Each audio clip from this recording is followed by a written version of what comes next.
Welcome back for our VM Lab series. This is episode 6, and this episode we will talk about connecting to our domain controller, which we created in episode 4 or version 4 or video 4. In this one here, we will log on to our domain controller and we will set up an iSCSI server. And the whole idea of this is because this is a VM Lab series, we set up a lab so we don't have all the hardware that we do normally in an enterprise environment or a real environment. You just want to have a lab to just test things. So in this lab, we don't have any iSCSI physical storage or a SAN or a NAS or anything like that. So what we're going to do is we're going to set up a domain controller to double as a file repository or an iSCSI target. So let's get logging in. So the one video we created back in version number 4, we created a domain controller. So now we're going to log on,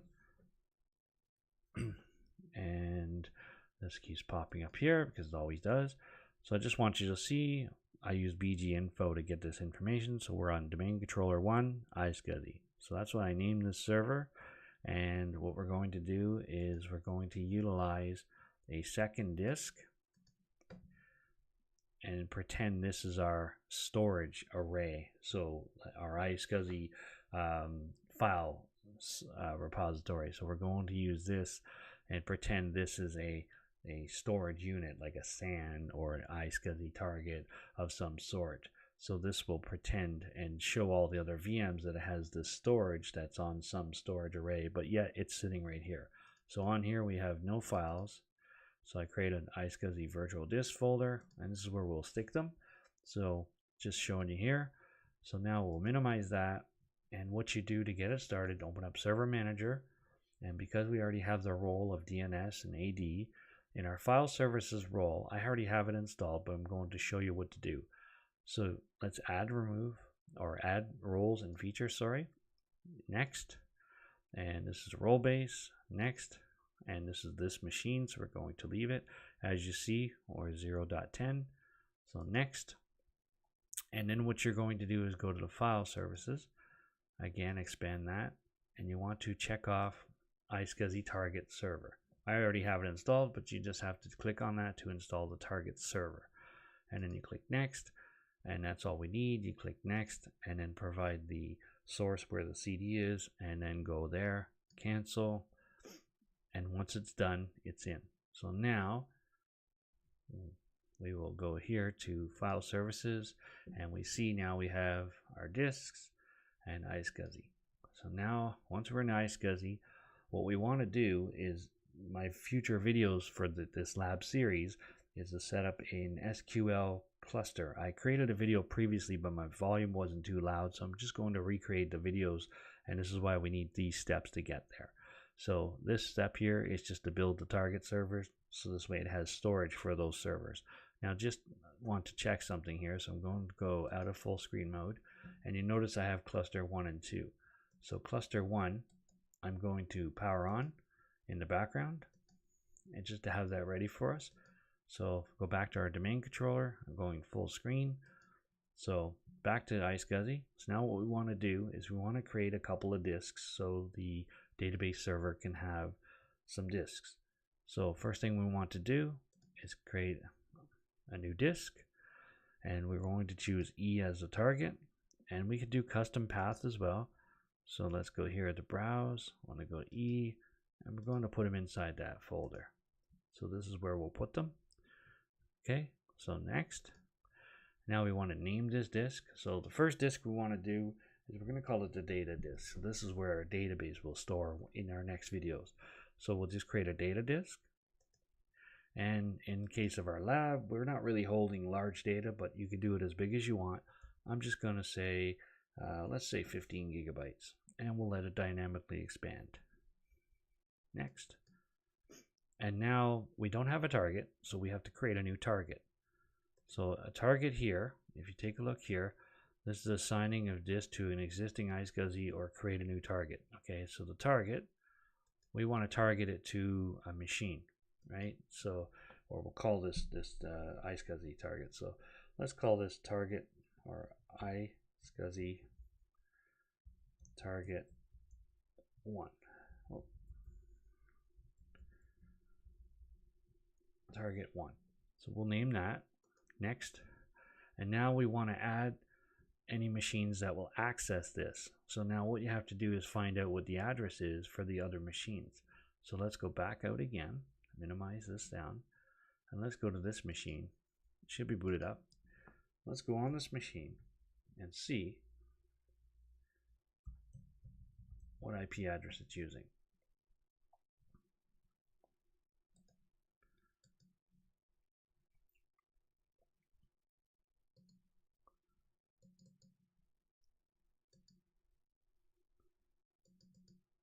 Okay, so this is IP address 11. So what we'll do is go back up to our domain controller, and for now we will just add the IP address 192.168. I believe that was 0.11. Let's go back to this machine and see 0.11. Okay, so I'm going to click back up here, 0.11. Click OK. And there you go. So when we add this node, we're going to have to go back to this server and add it in too. So why don't we start here? I'm going to power this one on because this is node 2 anyway. So let's go there. So this video will go a little more advanced just to show you that you need to add all your targets. Now chances are this is 11. Let's add 12. I believe that one will be 12. So you can always go back in here and do it again. You can add as many as you want later on. So 0.12. So now we have the both nodes that will access this disk in this list. We say next, and you can enable chap or reverse chap. Now what these are is just security methods or profiles that it will use. So if you don't want anybody to just be able to connect to it because you accidentally put them in the access level, so if you put your whole subnet in there and somebody's trying to connect to your storage, you don't want to just let anybody in. So you can actually lock them down by putting a password in on the storage. So when someone tries to connect to that storage, they would have to actually know the password. In this case here, we don't want to use any passwords. So we're going to say next. And now it's confirming that we're making a 15 gigabyte disk, naming iSCSI target 1, and then the IP address 11 and 12 will access this. And so we're going to create. So now it's going to create that disk, and there you go. So what we're going to do is go full screen here so you can see a little more. We're going to pull up the file manager, and let's go in here, and there's your data disk, and the data disk is showing 4 gigs right now because it isn't, or 4K. So 4000K. So right now it's not using anything because there's nothing on there. So that's fine. We didn't allocate a whole 15 gigabytes yet, so that saves space on the disk. So now what we want to do is we want to add another disk. So let's minimize this. I want to add another disk. So we want to go iSCSI, and we want to say new disk. Right, there it is, server. We want to choose the same path again. So let's go here to disk E. Same path, select, so it's same path.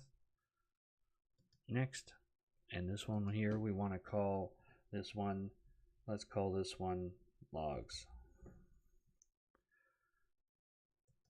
And let's use this one as 10 gigabytes. Next, there you go. It's going to share it in the same iSCSI target, or you can say a new target if you want. I want to use the same target, so the same machines will be allowed to see this disk. And create, and there you go. So now we have a data, logs. Now we need temp and backup. So let's create 2 more disks. Same thing, the path. A lot of repetitiveness. Okay, next, and let's call this one temp.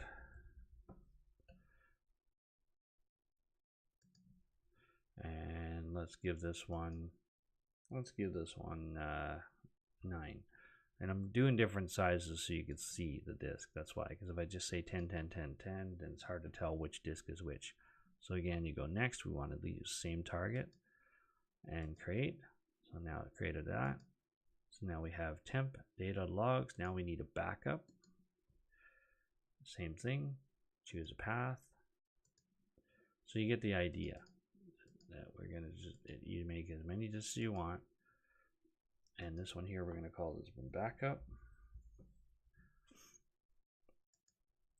And this one here, let's make it 12, just so it's a different number. Same thing, same target, same machines are going to use this. And there you go. So now there's one other one we need. Just I'll explain it more in the cluster video. So we want to right click, new disk, and what we want to do is make a very small disk called a quorum, and that's just information gets stored on it for when you create a cluster. And a cluster is when you get two servers sharing the same disks. So let's again send it to the same target, select folder, next, and this one here we want to call it, let's call it quorum. Quorum disk. Okay, and this is for clustering. So now we don't want that big. So let's go 200 megabytes. Usually 500 megabytes is common size, but this is a very small setup. So we'll just say 200 megabytes. Next, same share. So the two machines will see those disks. And there you go. So now we've created all these disks. The two machines are going to access it. So now we've done that. What we'll do is go back up here, go out of full screen mode so you can see the two machines.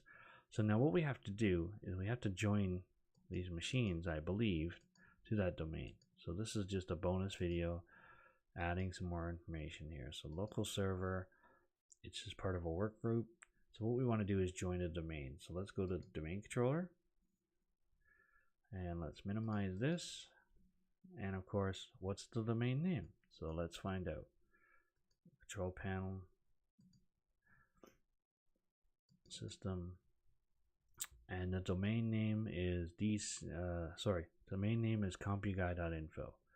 So let's go here to the first node, and we want to change this work group to be a domain.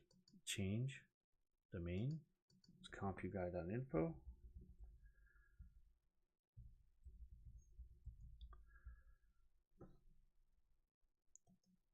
Next, it's going to ask for a password, so administrator.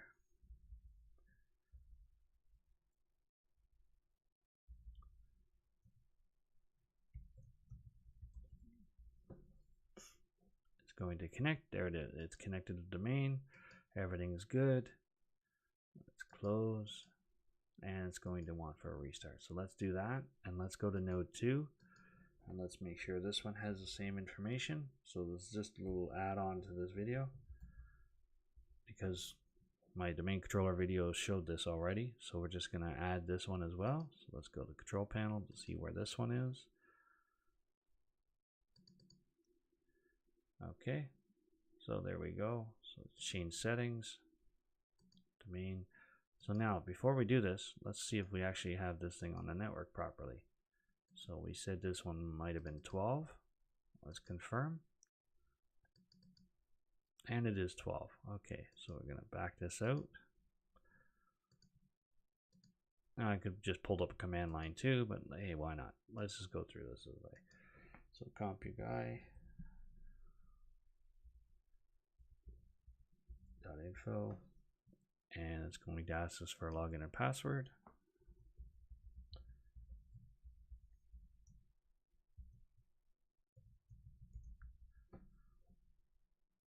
So there we go. It says we have to reboot. Let's close. Let's restart. So let's go back to node 1. We're back up and ready to go.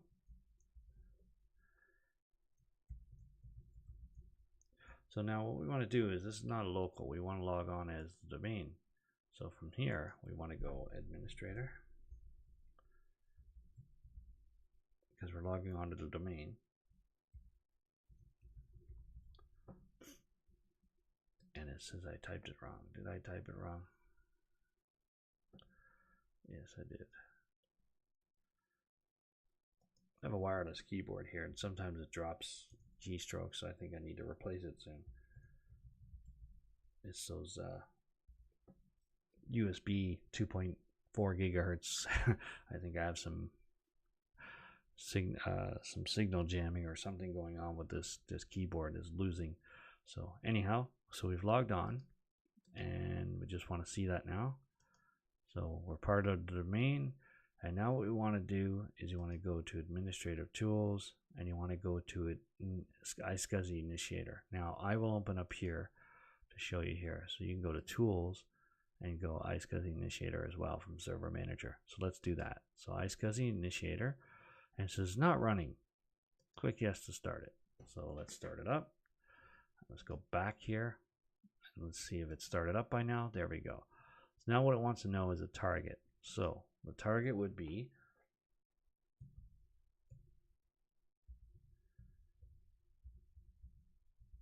that's the machine, which is right here, the main controller, right? So let's say quick connect, and it finds it. So there's the iSCSI 1 target, and it's successful. So there it is. Now we click OK. Now what we want to do, let's pull up the disk manager. I like using the old method, so I'll go through here, Administrative Tools, and Computer Manager. Now you can also go to here, Tool, Computer Management as well. There's plenty of ways to do it. So now when we get here, Disk Manager, let's go to Disk Manager and look what it has. It has the disks that we presented to it. So this one was the quorum. So let's initialize all the disks because they're new. This one here, online. Make this one online. This one online.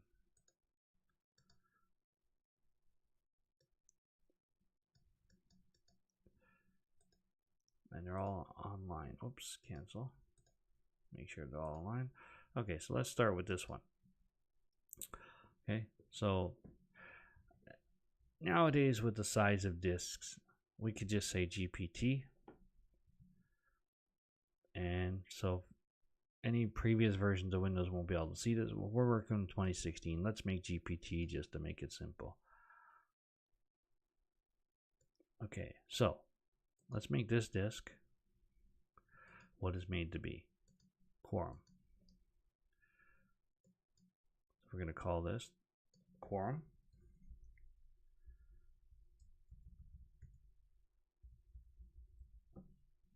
And we'll leave it at NTFS. You could use FAT, whatever. So we're going to use NTFS. The ref we could use as well, but let's just go with quorum. So now this is going to be the quorum disk. Now, what did we call the other one? So let's go back to the iSCSI tool.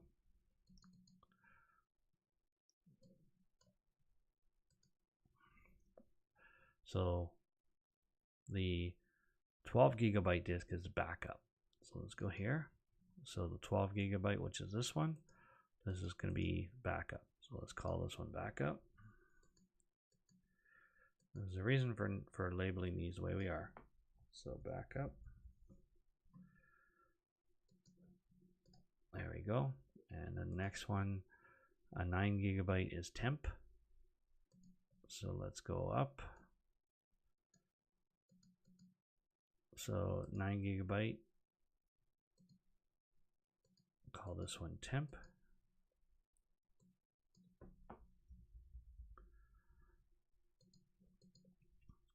And then the 10 gigabyte is logs. So there's 10.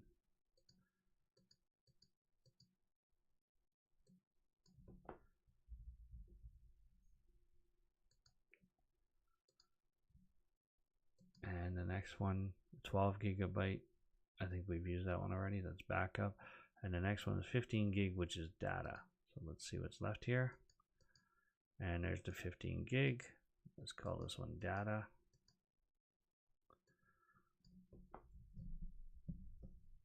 Oh, sorry, I banged the mic there. Okay, so now we have all our disks. There they are. So let's click out of here. Click out of here and let's go to the disks and let's see what we have. So now we have all of our disks. So let's go to node 2 and let's log on node 2. So once you do this once, and because we're sharing the disks, we should be able to pop up here and see how there's nothing there? Well, we have to still go into the iSCSI target. So we're in here, let's open Server Manager, go to Tools, iSCSI Initiator. We want to turn the service on. And then we go back into here, iSCSI Initiator. Let's minimize this to get this out of the way because we want to see some magic here. So let's pull this up. So as you see, there's the DVD and the C drive. So let's go here to iSCSI target.